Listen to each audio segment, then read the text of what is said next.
Vlog ਦੇਖ ਰਹੇ ਸਾਰੇ ਹੀ ਦਰਸ਼ਕਾਂ ਦਾ ਬਹੁਤ-ਬਹੁਤ ਸਵਾਗਤ। ਅੱਜ ਦੀ ਵੀਡੀਓ ਮੇਰੀ ਜਰਨੀ ਤੇ ਆ, ਸਟੂਡੈਂਟ ਤੋਂ ਲੈ ਕੇ ਪੀਆਰ ਹੋਣ ਤੱਕ ਦਾ ਜੋ ਸਫ਼ਰ ਸੀ, ਕਿਵੇਂ ਦਾ ਉਹ ਰਿਹਾ, ਕਿਵੇਂ ਦੀਆਂ ਮੁਸ਼ਕਲਾਂ ਸੀ ਜਾਂ ਕਿੰਨਾ ਟਾਈਮ ਲੱਗਦਾ ਸਟੂਡੈਂਟ ਨੂੰ ਪੀਆਰ ਹੋਣ ਲਈ। ਆਪਾਂ ਇਹੀ ਚੀਜ਼ਾਂ ਬਾਰੇ ਅੱਜ ਗੱਲ ਕਰਾਂਗੇ। ਸੋ ਮੈਂ ਸਟਾਰਟ ਕਰਦੀ ਹਾਂ ਜਦੋਂ ਮੈਂ ਕੈਨੇਡਾ ਆਈ ਸੀ ਉਦੋਂ ਤੋਂ। ਮੈਂ 2017 ਦਸੰਬਰ ਵਿੱਚ ਕੈਨੇਡਾ ਆਈ ਸੀ ਅਤੇ ਮੇਰਾ ਜਿਹੜਾ ਕਾਲਜ ਸੀ ਉਹ 2018 ਜਨਵਰੀ ਤੋਂ ਸਟਾਰਟ ਹੋਣਾ ਸੀ। ਸੋ ਉਹ 1 ਮਹੀਨਾ ਪਹਿਲਾਂ ਆਉਣ ਦਾ ਜਿਹੜਾ ਕਾਰਨ ਸੀ ਉਹ ਸੀ ਕਿ ਮੈਂ ਇੱਥੋਂ ਦੇ ਇਨਵਾਇਰਮੈਂਟ 'ਚ ਥੋੜ੍ਹੀ ਘੁਲ ਮਿਲ ਸਕਾਂ, ਚੀਜ਼ਾਂ ਨੂੰ ਸਮਝ ਸਕਾਂ ਕਿ ਕਿਵੇਂ ਇੱਥੋਂ ਦਾ ਸਿਸਟਮ ਵਰਕ ਕਰਦਾ, ਕਿਵੇਂ ਬੱਸਿਸ ਲੈਣੀਆਂ ਨੇ ਅਤੇ ਹੋਰ ਵੀ ਕਿੰਨੇ ਹੀ ਕੰਮ ਹੁੰਦੇ ਨੇ, ਜਿਵੇਂ SIN ਨੰਬਰ ਲੈਣਾ, ਉਸ ਤੋਂ ਬਾਅਦ ਬੈਂਕ ਦਾ ਕੰਮ ਕਰਾਉਣਾ। ਸੋ ਉਹ 1 ਮਹੀਨੇ ਨੇ ਮੇਰੀ ਬਹੁਤ ਹੈਲਪ ਕੀਤੀ ਮੈਨੂੰ ਕੈਨੇਡਾ 'ਚ ਐਡਜਸਟ ਹੋਣ ਲਈ। ਅਤੇ ਜਨਵਰੀ 2018 ਤੋਂ ਜਿਵੇਂ ਕਿ ਮੈਂ ਦੱਸਿਆ ਕਿ ਮੇਰਾ ਕਾਲਜ ਸਟਾਰਟ ਹੋ ਗਿਆ। ਮੇਰਾ ਕੋਰਸ ਸੀਗਾ ਆਫਿਸ ਐਡਮਿਨਿਸਟ੍ਰੇਸ਼ਨ ਹੈਲਥ ਸਰਵਿਸਿਜ਼। ਇਸ 'ਤੇ ਮੈਂ ਪੂਰੀ ਵੀਡੀਓ ਵੀ ਬਣਾਈ ਹੋਈ ਆਪਣੇ ਕੋਰਸ 'ਤੇ ਅਤੇ ਮੈਂ ਇਹਦਾ ਲਿੰਕ ਵੀਡੀਓ ਦੇ ਨੀਚੇ ਪਾ ਦੂੰਗੀ। ਅਤੇ ਆਫਿਸ ਐਡਮਿਨਿਸਟ੍ਰੇਸ਼ਨ ਹੈਲਥ ਸਰਵਿਸਿਜ਼ ਮੇਰਾ ਕੋਰਸ ਸੀ, ਉਹ 2 ਸਾਲ ਦਾ ਕੋਰਸ ਸੀਗਾ ਅਤੇ ਸੈਂਟੇਨੀਅਲ ਕਾਲਜ ਵਿੱਚ ਸੀ, ਜਿਹੜਾ ਪ੍ਰੋਗਰੈਸ ਕੈਂਪਸ ਹੈ ਸੈਂਟੇਨੀਅਲ ਕਾਲਜ ਦਾ ਸਕਾਰਬਰੋ ਦੇ ਵਿੱਚ। ਉੱਥੋਂ ਮੈਂ ਸਟੱਡੀ ਕੰਪਲੀਟ ਕੀਤੀ। ਮੇਰਾ ਕੋਰਸ ਵੈਸੇ ਤਾਂ 2 ਸਾਲ ਦਾ ਸੀ, ਪਰ ਕਿਉਂਕਿ ਮੈਂ ਕੋਈ ਡਰੋਪ ਨਹੀਂ ਸੀ ਲਿਆ ਵਿੱਚ, ਜਿਹਦੇ ਕਰਕੇ ਮੇਰਾ ਜਿਹੜਾ ਕੋਰਸ ਸੀ ਉਹ 2 ਸਾਲ ਦੀ ਬਜਾਏ 15 ਮਹੀਨੇ 'ਚ ਮਈ 2019 ਤੱਕ ਕੰਪਲੀਟ ਹੋ ਗਿਆ ਸੀ। ਮੈਂ ਗ੍ਰੈਜੂਏਟ ਹੋ ਗਈ ਸੀ ਮਈ 2019 ਵਿੱਚ। ਜੇ ਮੈਂ ਗੱਲ ਕਰਾਂ ਆਪਣੇ ਸਟੱਡੀ ਪੀਰੀਅਡ ਦੌਰਾਨ ਜਿਹੜੀਆਂ ਮੁਸ਼ਕਿਲਾਂ ਸੀ ਉਹਨਾਂ ਬਾਰੇ, ਤਾਂ ਇੱਕ ਚੀਜ਼ ਜਿਹੜੀ ਕਿ ਬਹੁਤ ਸਟਰਗਲ ਵਾਲੀ ਸੀ ਉਹ ਸੀ ਕਿ ਕੰਮ ਲੱਭਣਾ, ਕਿਉਂਕਿ ਮੇਰਾ ਕਾਲਜ ਪਹਿਲੇ ਸਮੈਸਟਰ 4 ਦਿਨ ਅਤੇ ਬਾਕੀ ਸਾਰੇ ਸਮੈਸਟਰਾਂ 'ਚ 5-5 ਦਿਨ ਲੱਗਿਆ, ਮੰਡੇ ਟੂ ਫਰਾਈਡੇ। ਉਹਦੇ ਕਰਕੇ ਬਹੁਤ ਹਾਰਡ ਸੀ ਕਿ ਮੈਂ ਕੋਈ ਜੋਬ ਲੱਭ ਸਕਾਂ ਅਤੇ ਉਹ ਵੀ 20 ਘੰਟੇ ਲਈ।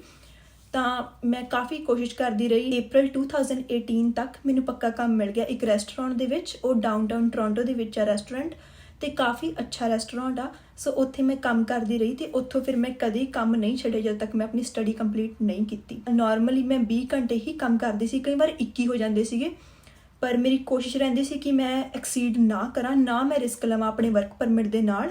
ਸੋ ਜਦੋਂ ਵੀ ਕੋਈ ਵਿੰਟਰ ਬ੍ਰੇਕ ਜਾਂ ਸਮਰ ਬ੍ਰੇਕ ਹੋਣੀ, ਹਫ਼ਤੇ ਦੀ 2 ਹਫ਼ਤੇ ਦੀ ਛੁੱਟੀਆਂ ਹੋਣੀਆਂ, ਤਾਂ ਮੈਂ ਫਿਰ ਫੁੱਲ ਟਾਈਮ ਕੰਮ ਕਰ ਲੈਣਾ। ਸੋ ਉਹ ਬ੍ਰੇਕਸ ਦੇ ਦੌਰਾਨ ਮੈਂ 40 ਘੰਟੇ ਜਾਂ ਕਈ ਵਾਰ 50 ਘੰਟੇ ਵੀ ਕੰਮ ਕਰਨਾ। ਸੋ 2019 ਮਈ 'ਚ ਮੈਂ ਫਿਰ ਗ੍ਰੈਜੂਏਸ਼ਨ ਤੋਂ ਬਾਅਦ ਆਪਣੀ ਜੋਬ ਲੱਭਣੀ ਸਟਾਰਟ ਕੀਤੀ ਅਤੇ ਆਲਮੋਸਟ 1 ਹਫ਼ਤੇ ਦੇ ਅੰਦਰ ਅੰਦਰ ਮੈਨੂੰ ਇੰਟਰਵਿਊ ਆ ਗਈ ਸੀ। ਤਾਂ ਮੈਂ ਫਸਟ ਜੋਬ ਹੀ ਆਪਣੀ ਫਾਈਨਲ ਕਰਤੀ ਸੀ। ਇੱਥੇ ਕੀ ਹੁੰਦਾ ਕਿ ਕਈ ਸਟੂਡੈਂਟਸ ਕੋਰਸ ਕੰਪਲੀਟ ਕਰਨ ਤੋਂ ਬਾਅਦ ਫੀਲਡ ਜੋਬ ਨਹੀਂ ਲੱਭਦੇ। ਉਹ ਜਿਹੜਾ ਵੀ ਕੰਮ ਪਹਿਲਾਂ ਕਰ ਰਹੇ ਹੁੰਦੇ ਨੇ ਜਾਂ ਜਿੱਥੇ ਉਹਨਾਂ ਨੂੰ ਲੱਗਦਾ ਕਿ ਇੱਥੋਂ ਵੱਧ ਪੈਸੇ ਬਣਾ ਸਕਦੇ ਨੇ, ਜਿੱਦਾਂ ਕਿ ਟਰੱਕਿੰਗ ਹੋ ਗਈ ਜਾਂ ਹੋਰ ਵੀ ਬਹੁਤ ਕੰਮ ਹੁੰਦੇ ਨੇ, ਉਹ ਉਹਨਾਂ ਕੰਮਾਂ 'ਚ ਚਲੇ ਜਾਂਦੇ ਨੇ ਸਟੱਡੀ ਕੰਪਲੀਟ ਕਰਨ ਤੋਂ ਬਾਅਦ ਫੁੱਲ ਟਾਈਮ, ਪਰ ਉਹ ਆਪਣੀ ਫੀਲਡ ਜੋਬ ਨਹੀਂ ਕਰਦੇ। ਜਿਹਦੇ ਨਾਲ ਕੀ ਹੁੰਦਾ, ਤੁਸੀਂ ਪੈਸੇ ਤਾਂ ਬਹੁਤ ਕਮਾ ਲੈਂਦੇ ਹੋ ਐਟ ਅ ਟਾਈਮ, ਪਰ ਤੁਹਾਡੀ PR ਉਨੀ ਹੀ ਲੇਟ ਹੁੰਦੀ ਰਹਿੰਦੀ ਅਤੇ ਤੁਹਾਡਾ ਜਿਹੜਾ ਸਟਰੈਸ ਆ ਉਹ ਚੀਜ਼ ਨੂੰ ਲੈ ਕੇ ਉਹ ਵੱਧਦਾ ਰਹਿੰਦਾ। ਉਹ ਸਾਰੀ ਚੀਜ਼ ਲਈ ਫਿਰ ਤੁਹਾਨੂੰ ਸਟਰਗਲ ਕਰਨਾ ਪੈਂਦਾ। ਸੋ ਮੇਰਾ ਜਿਹੜਾ ਮੋਟਿਵ ਸੀ ਉਹ ਸੀ ਮੈਂ ਆਪਣੀ ਸਟੱਡੀ ਕੰਪਲੀਟ ਕਰਨੀ ਆ, ਮੈਂ ਫੀਲਡ ਰਿਲੇਟਡ ਜੋਬ ਕਰਨੀ ਆ ਅਤੇ ਉਸ ਤੋਂ ਬਾਅਦ ਮੈਂ ਉਹੀ ਜੋਬ ਦੇ ਥਰੂ PR ਲੈਣੀ ਆ। ਮੈਂ ਸੋਚਿਆ ਹੋਇਆ ਸੀ ਕਿ ਮੈਂ 2 ਸਾਲ ਉੱਥੇ ਕੰਮ ਕਰਨਾ, ਕਿਉਂਕਿ ਜੇ ਆਪਾਂ +2 ਕਰਕੇ ਆਉਂਦੇ ਹਾਂ ਅਤੇ ਆਪਾਂ ਅੰਟਾਰੀਓ ਵਰਗੀ ਪ੍ਰੋਵਿੰਸ ਦੇ ਵਿੱਚ ਆ, ਤਾਂ ਆਪਾਂ ਨੂੰ 2 ਸਾਲ ਦਾ ਐਕਸਪੀਰੀਅੰਸ ਉਦੋਂ ਚਾਹੀਦਾ ਹੁੰਦਾ ਸੀ ਤਾਂ ਕਿ ਆਪਣੇ ਸਕੋਰ ਓਨੇ ਬਣ ਸਕਣ। ਉਦੋਂ ਸਕੋਰ ਬਹੁਤ ਹਾਈ ਹੁੰਦਾ ਸੀ, 460 450 ਐਵੇਂ ਸਕੋਰ ਚੱਲਦਾ ਹੁੰਦਾ ਸੀ। ਮੈਂ ਸੋਚ ਨਹੀਂ ਸੀ ਸਕਦੀ ਕਿ ਮੈਂ 1 ਸਾਲ ਕੰਮ ਕਰਕੇ PR ਲਈ ਅਪਲਾਈ ਕਰਾਂ। ਤਾਂ ਮੈਂ ਪਹਿਲਾਂ ਹੀ ਪਲਾਨ ਕੀਤਾ ਹੋਇਆ ਸੀ ਕਿ ਮੈਂ 2 ਸਾਲ ਕੰਮ ਕਰਨਾ। ਫਿਰ ਉਸ ਤੋਂ ਬਾਅਦ 2020 'ਚ ਜਦੋਂ ਕੋਵਿਡ ਆਇਆ ਤਾਂ ਡਰॉ ਕਾਫੀ ਨੀਚੇ ਆਉਣ ਲੱਗ ਗਏ। ਸੋ ਉਹ ਦੇਖਦਿਆਂ ਮੈਂ ਦਸੰਬਰ 2020 ਲਈ IELTS ਦਾ ਐਗਜ਼ਾਮ ਬੁੱਕ ਕੀਤਾ, ਪਰ ਕੋਵਿਡ ਕਰਕੇ ਉਹਨਾਂ ਨੇ ਐਗਜ਼ਾਮ ਕੈਂਸਲ ਕਰਤਾ ਸੀ।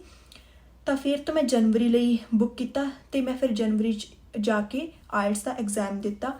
ਸੋ ਉਸ ਤੋਂ ਬਾਅਦ PR ਲਈ April 2021 'ਚ ਇਸੇ ਸਾਲ ਅਪਲਾਈ ਕੀਤਾ।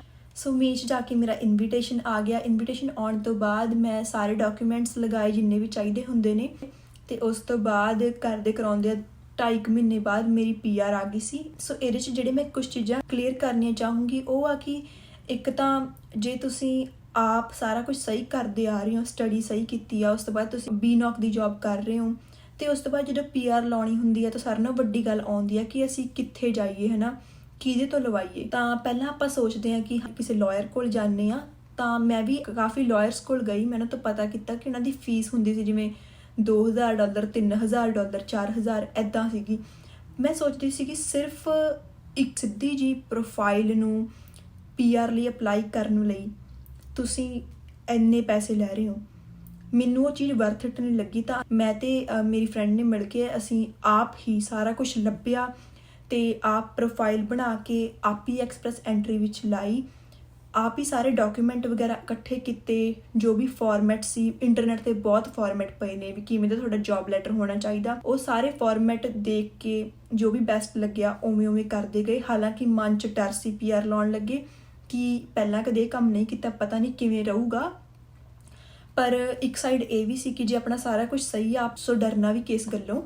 ਤਾਂ ਇਸੇ ਤਰ੍ਹਾਂ 2.5 ਮਹੀਨੇ ਬਾਅਦ ਮੇਰੀ PR ਆ ਗਈ ਸੀ ਤੇ ਮੈਨੂੰ ਲੱਗਦਾ ਉਹ ਐਕਸਪੀਰੀਅੰਸ ਬਹੁਤ ਵਰਥ ਇਟ ਰਿਹਾ ਕਿ ਮੈਂ ਆਪ ਆਪਣੀ PR ਲਈ ਅਪਲਾਈ ਕੀਤਾ। ਇੱਥੋਂ ਮੈਂ ਤੁਹਾਨੂੰ ਇੱਕ ਗੱਲ ਕਹਿਣੀ ਚਾਹੂੰਗੀ ਜੀ ਕਿ ਜੇ ਤੁਹਾਡਾ ਕੇਸ ਵੀ ਬਹੁਤ ਸਿੰਪਲ ਆ ਨਾ, ਤਾਂ ਤੁਸੀਂ ਕੋਸ਼ਿਸ਼ ਕਰੋ ਕਿ ਤੁਸੀਂ ਆਪ ਹੀ ਅਪਲਾਈ ਕਰੋ। ਇੱਕ ਤਾਂ ਤੁਹਾਡੇ ਪੈਸੇ ਬਹੁਤ ਬਚਣਗੇ, ਦੂਜਾ ਕਿ ਤੁਹਾਨੂੰ ਐਕਸਪੀਰੀਅੰਸ ਹੋਊਗਾ ਕਿ ਕਿਵੇਂ ਤੁਸੀਂ ਪ੍ਰੋਫਾਈਲ ਬਣਾ ਸਕਦੇ ਹੋ। ਹੁਣ ਮੈਂ ਤੁਹਾਨੂੰ ਸ਼ਾਰਟ 'ਚ ਦੱਸ ਦਿੰਦੀ ਹਾਂ ਕਿ ਕਿੰਨਾ ਕੁ ਟਾਈਮ ਲੱਗਦਾ ਹੈ ਨਾ PR ਹੋਣ ਲਈ ਤੇ ਕਿਵੇਂ ਕੀ ਸਟੈਪ ਹੁੰਦੇ ਨੇ ਇਹਦੇ। ਪਹਿਲਾਂ ਤਾਂ ਜੇ 2 ਸਾਲ ਦੀ ਸਟੱਡੀ ਲੈ ਕੇ ਆਓ, 2 ਸਾਲ ਤਾਂ ਤੁਹਾਡੇ ਓਬਵੀਅਸਲੀ ਸਟੱਡੀ 'ਚ ਜਾਣਗੇ। ਫਿਰ ਜੇ 1 ਸਾਲ ਤੁਸੀਂ ਕੰਮ ਕਰਦੇ ਤਾਂ 3 ਸਾਲ ਤਾਂ ਸਟ੍ਰੇਟ ਫਾਰਵਰਡਲੀ ਇਹੀ ਹੋ ਗਏ, ਠੀਕ ਹੈ। ਸੋ 3 ਸਾਲ ਬਾਅਦ ਜਦੋਂ ਤੁਸੀਂ PR ਲਈ ਅਪਲਾਈ ਕਰਦੇ ਹੋ, ਸਭ ਤੋਂ ਪਹਿਲਾਂ ਤੁਹਾਨੂੰ ਆਪਣੀ ਪ੍ਰੋਫਾਈਲ ਕ੍ਰੀਏਟ ਕਰਨੀ ਪੈਂਦੀ ਆ ਐਕਸਪ੍ਰੈਸ ਐਂਟਰੀ ਦੀ। ਉਹ CIC ਦੀ ਵੈਬਸਾਈਟ 'ਤੇ ਜਾ ਕੇ ਹੋ ਜਾਂਦਾ। ਉੱਥੇ ਪ੍ਰੋਫਾਈਲ ਕ੍ਰੀਏਟ ਕਰਨ ਤੋਂ ਬਾਅਦ ਤੁਹਾਨੂੰ ਨਾਰਮਲ ਜੇ ਕੁਐਸਚਨ ਪੁੱਛਦੇ ਨੇ ਕਿ ਹਾਂਜੀ ਕੰਮ ਕਰਦੇ ਹੋਏ ਕਿੰਨਾ ਸਮਾਂ ਹੋ ਗਿਆ, ਕਿਹੜਾ ਕੰਮ ਸੀ, ਕਿਹੜੀ NOC ਸੀ, ਕਿਹੜਾ ਕੋਡ ਸੀ, ਐਵੇਂ ਦੇ ਕੁਐਸਚਨ ਹੁੰਦੇ ਨੇ। ਤੇ IELTS ਵੀ ਤੁਹਾਡੀ ਕੀਤੀ ਹੋਣੀ ਚਾਹੀਦੀ ਆ ਕਿਉਂਕਿ ਤੁਸੀਂ ਆਪਣੇ ਸਕੋਰ ਮੈਂਸ਼ਨ ਕਰਨੇ ਹੁੰਦੇ ਨੇ ਕਿ ਕਿਵੇਂ ਦੇ ਸਕੋਰ ਸੀ ਤੇ ਤੁਸੀਂ ਕੀਤੀ ਹੋਈ ਆ ਕਿ ਨਹੀਂ।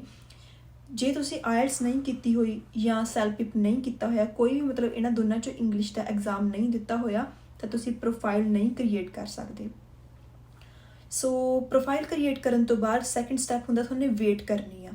ਇਨਵੀਟੇਸ਼ਨ 15 ਦਿਨਾਂ ਬਾਅਦ ਮੋਸਟਲੀ ਆਪਾਂ ਮਤਲਬ ਕਿ ਇਹਨਾਂ ਦੀ ਕੋਈ ਫਿਕਸ ਡੇਟ ਨਹੀਂ ਹੁੰਦੀ ਕਿ ਕਦੋਂ ਡਰਾ ਨਿਕਲੂਗਾ, ਪਰ ਆਪਾਂ ਇੱਕ ਟਾਈਮ ਪੀਰੀਅਡ ਮੰਨ ਲੈਂਦੇ ਕਿ 15 ਦਿਨਾਂ ਬਾਅਦ ਜਿਹੜੀ ਗਵਰਨਮੈਂਟ ਆ ਕੈਨੇਡਾ ਦੀ ਉਹ ਡਰਾ ਕੱਢਦੀ ਆ, ਇਮੀਗ੍ਰੇਸ਼ਨ ਵਾਲੇ ਡਰਾ ਕੱਢਦੇ ਨੇ।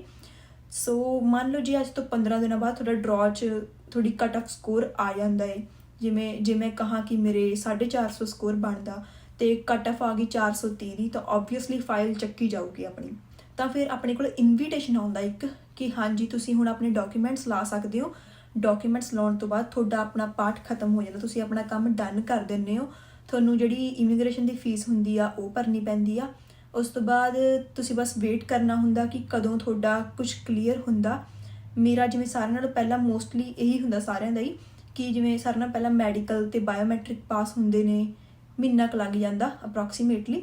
ਉਸ ਤੋਂ ਬਾਅਦ ਫਿਰ ਤੁਹਾਡਾ ਬੈਕ ਚੈੱਕ ਚੱਲਦਾ ਏ, ਨਾਲ ਦੀ ਨਾਲ ਫਿਰ ਤੁਹਾਡੇ ਜੌਬ ਲੈਟਰ ਰਿਵਿਊ ਕਰਦੇ ਨੇ, ਬੈਂਕ ਸਟੇਟਮੈਂਟ ਰਿਵਿਊ ਕਰਦੇ ਨੇ ਤੇ 2.5 ਮਹੀਨੇ ਜਾਂ 3 ਕੁ ਮਹੀਨੇ 'ਚ ਤੁਹਾਡਾ PR ਪੋਰਟਲ ਆ ਜਾਂਦਾ। ਤੁਹਾਡੇ ਕੋਲ ਈਮੇਲ ਆਉਂਦੀ ਹੈ ਕਿ ਹੁਣ ਤੁਸੀਂ ਆਪਣੀ ਇੱਕ ਡਿਜੀਟਲ ਫੋਟੋ ਤੇ ਇੱਕ ਤੁਸੀਂ ਆਪਣਾ ਇਹ ਕਨਫਰਮ ਕਰਨਾ ਕਿ ਕੈਨੇਡਾ ਦੇ ਵਿੱਚੋਂ। ਸੋ ਉਹ ਸਾਰਾ ਕੁਝ ਤੁਸੀਂ ਇੱਕ ਪੋਰਟਲ ਤੇ ਜਾ ਕੇ ਕਰਨਾ ਹੁੰਦਾ, PR ਪੋਰਟਲ ਤੇ ਜਾ ਕੇ ਤੁਸੀਂ ਇਹ ਸਾਰੀ ਚੀਜ਼ਾਂ ਕਰਨੀਆਂ ਹੁੰਦੀਆਂ ਨੇ।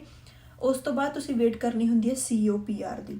ਹਫ਼ਤੇ ਕੁ ਬਾਅਦ ਤੁਹਾਡੀ CO PR ਆ ਜਾਂਦੀ ਆ। ਹੱਦ ਹਫ਼ਤਾ ਲੱਗਦਾ, 1.5 ਹਫ਼ਤਾ ਲੱਗਦਾ। CO PR ਆਉਣ ਤੇ ਕਨਫਰਮ ਹੋ ਜਾਂਦਾ ਕਿ ਹੁਣ ਤੁਸੀਂ ਇੱਥੇ PR ਹੋ। ਸੋ CO PR ਤੁਸੀਂ ਸੇਮ PR ਕਾਰਡ ਵਾਂਗੂ ਕਿਤੇ ਵੀ ਯੂਜ਼ ਕਰ ਸਕਦੇ ਹੋ ਐਕਸੈਪਟ ਟਰੈਵਲਿੰਗ। ਬਸ ਤੁਸੀਂ ਟਰੈਵਲ ਨਹੀਂ ਕਰ ਸਕਦੇ out of country CO PR ਦੇ ਥਰੂ। ਉਹਦੇ ਲਈ ਤੁਹਾਨੂੰ ਕਾਰਡ ਚਾਹੀਦਾ ਹੁੰਦਾ, PR ਕਾਰਡ। ਤੇ ਫਿਰ ਤੁਸੀਂ PR ਕਾਰਡ ਲਈ ਵੇਟ ਕਰਦੇ ਹੋ, ਪਰ ਤੁਹਾਡੇ ਕੋਲ CO PR ਹੁੰਦੀ ਜਿਹਦੇ ਨਾਲ ਤੁਸੀਂ ਆਪਣਾ ਇੱਥੇ ਦਾ SIN ਨੰਬਰ ਰੀਨਿਊ ਕਰਵਾ ਸਕਦੇ ਹੋ, ਜਿਹੜਾ ਕਿ ਤੁਹਾਨੂੰ ਕਰਵਾਉਣਾ ਪੈਂਦਾ PR ਹੋਣ ਤੋਂ ਬਾਅਦ। SIN ਨੰਬਰ ਰੀਨਿਊ ਫਿਰ ਤੁਹਾਨੂੰ ਇੱਧਰ ਦਾ SIN ਨੰਬਰ ਮਿਲਦਾ ਤੇ ਉਸ ਤੋਂ ਇਲਾਵਾ ਤੁਸੀਂ ਬੈਂਕ 'ਚ ਦੇਣਾ ਹੁੰਦਾ, ਆਪਣੇ ਇੰਪਲੋਇਰਸ ਨੂੰ ਦੱਸਣਾ ਹੁੰਦਾ। ਸੋ ਇਮੀਗ੍ਰੇਸ਼ਨ ਵਾਲਿਆਂ ਦਾ 144 ਦਿਨਾਂ ਦਾ ਟਾਈਮ ਪੀਰੀਅਡ ਆ। ਉਹ ਕਹਿੰਦੇ ਨੇ 144 ਡੇਜ਼ 'ਚ ਤੁਹਾਡਾ PR ਕਾਰਡ ਆ ਜਾਊਗਾ ਤੇ ਬਸ ਤੁਸੀਂ ਫਿਰ ਵੇਟ ਕਰਨੀ ਹੁੰਦੀ ਹੈ PR ਕਾਰਡ ਦੀ। ਫਾਈਨਲੀ PR ਕਾਰਡ ਆ ਜਾਂਦਾ। ਸੋ ਇਹ ਸੀਗੀ ਆਪਣੀ ਅੱਜ ਦੀ ਵੀਡੀਓ।